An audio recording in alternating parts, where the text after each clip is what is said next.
Sorry about that, I screwed up. Basically, I accidentally hit something. I have to redo the video.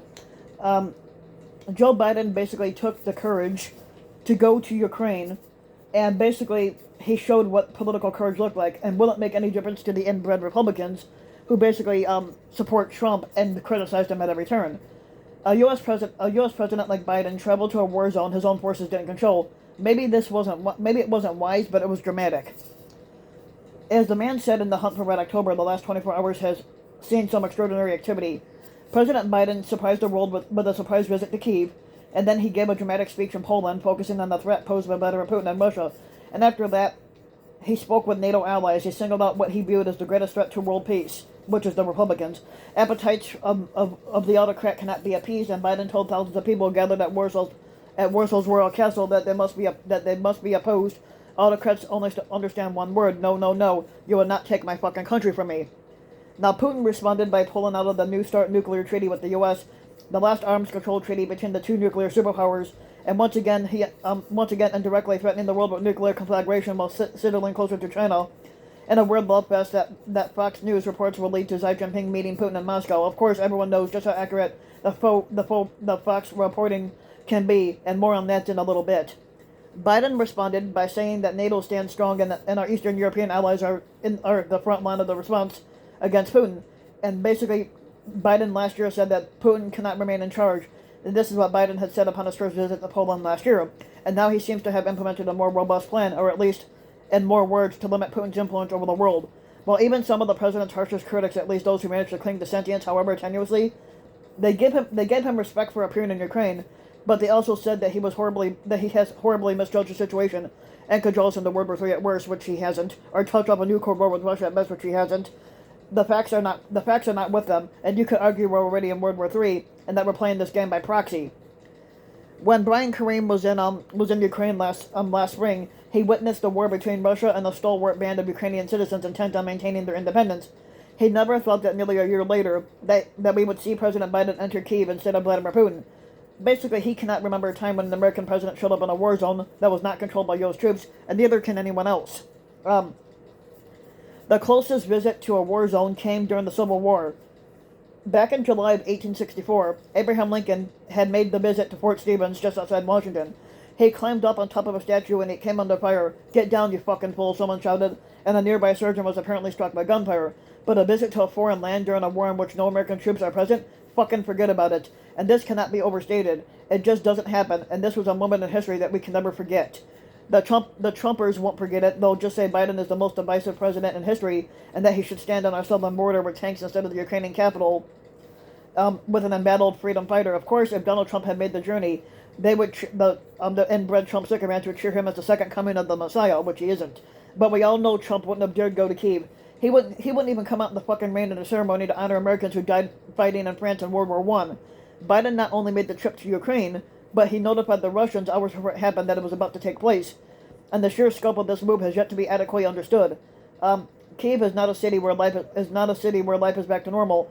Air raids, Russian missiles, drones, food shortages, lack of electricity, water, and other assorted mayhem are part of daily life in a large city that sits perilously close to major fighting, and it was up for grabs less than a year ago. The strategic and tactical considerations involved in getting Biden in and out of that country safely were mere theories until the U.S. accomplished that task.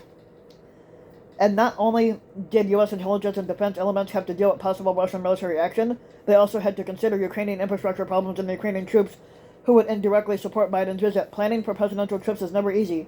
In this case, it was a monumental undertaking, and the U.S. military was given a near impossible task. How do you keep a president safe in a war zone that we do not control? And there are no higher stakes.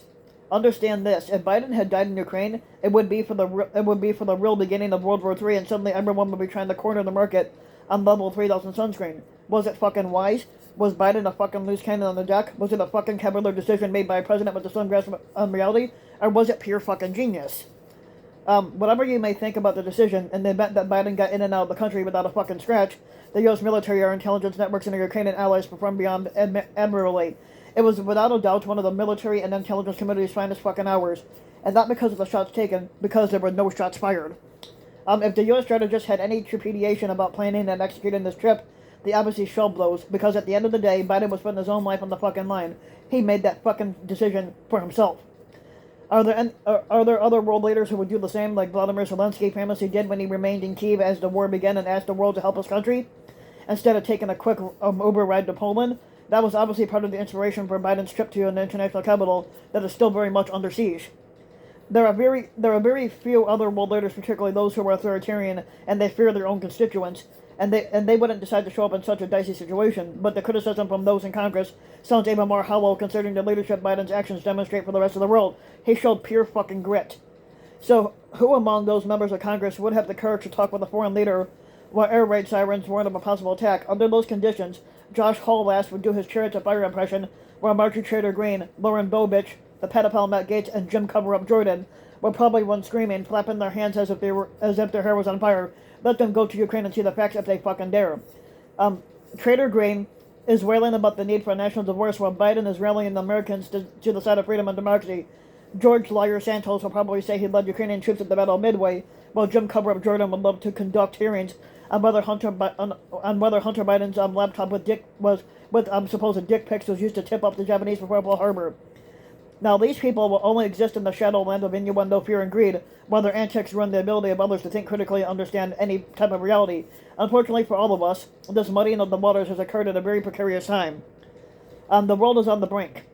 Biden's trip to Ukraine was a giant fuck you, if you prefer to call it that, to the Republicans, Putin, Russia, and even China. His personal courage of showing up in Kyiv it can be written off as an 80-year-old who can't think straight, but only if you're ignorant of the facts. Now, this brings us back to what I had mentioned before, Fox. Dominion Voting Systems is suing Fox for $1.6 billion for defaming the company during the 2020 presidential election by repeatedly airing claims that Dominion voting machines were hacked or otherwise overcome by a shadowy amalgamation of Democrats, shysters, and foreign spies to bring about Trump's demise and install Biden. Technically, Biden wasn't installed as president. He was actually elected as president, while Trump was the one that was installed. Those machines were central to the fictional narrative that was weaved by Fox and others to support Trump. It was all part of the big lie. The thing is, the top executives at Fox knew there were no facts behind these ludicrous claims, but that didn't stop them, along with most of the non-talent from that channel, from broadcasting the lies. Millions of Americans believed it all. That disinformation campaign directly led to the January 6th Klan attack, the loss of lives in a nation that is now unable to agree on the simplest of facts that's presented to them. Without a free press, democracy is a fucking joke. Without an honest press, the fucking joke's on us. And Fox News is a big fucking joke. Our democracy is on the brink of being little more than a joke, but one thing that isn't a joke is President Biden willing to visit a war zone our military doesn't control, literally putting his life on the line while cowards back home call for a national divorce and undermine our Constitution at every fucking turn. The irony is that the U.S. government's 40-year assault on the First Amendment, free speech, and the free press has created the environment that gives us people like Greene, like Trader Greene, and enables foe, and gives us an administration that correctly tells us that we're not doing our job. Our government was fucking compromised, and wait for it, by our own goddamn government. And yes, we know the press is dying and government is killing it, but our country has been laid low by 40 years of inadequate detrimental leadership. Now, Joe Biden, therefore, offers an even more stunning study and personal political courage. He had the courage to go to Ukraine, which Trump did not. He had the courage to walk into a city without the support of the U.S. military during a time of war and palpable danger. Trump did not. He showed himself with one move to have more courage and resolve than most of the tin-horn dictators across the globe, which Trump did not. I mean, he walked out of a war zone unscathed and showed what Americans was all about, standing by a friend, something that Trump does not know anything about. But is he the profile and courage that we need today and right now to stand up to the corporations and our own government, filled as it is with those who have conspired to destroy the free press and make real accomplishments hard to see beyond the sewage thrown at us from our amusement by the Trader Greene and the liar Santos? And this may ultimately be the question history asks of Joe Biden. When the world needed government to open itself up to the governed, did he rise to that challenge? Or is he a poser, another failed leader who didn't stand up and act against the rich who are trying to dominate and demoralize the rest of us? And who knew that it would be easier to risk getting shot at on foreign soil than to stand up to the hypocrisies of our own government and big corporations? And that's the real story that we're dealing with. So if you like the video, you can give the video a like and subscribe to my channel, RBW King. You can also hit the notification bell so that you'll be notified when a new video comes out. Leave a comment, let me know what you think. And if you want to support my work and my brother, you can donate to my Patreon link, which you can find in the About section of YouTube. And for just a little as a few bucks a video or a month, your donation can help go a long way. And thanks for listening.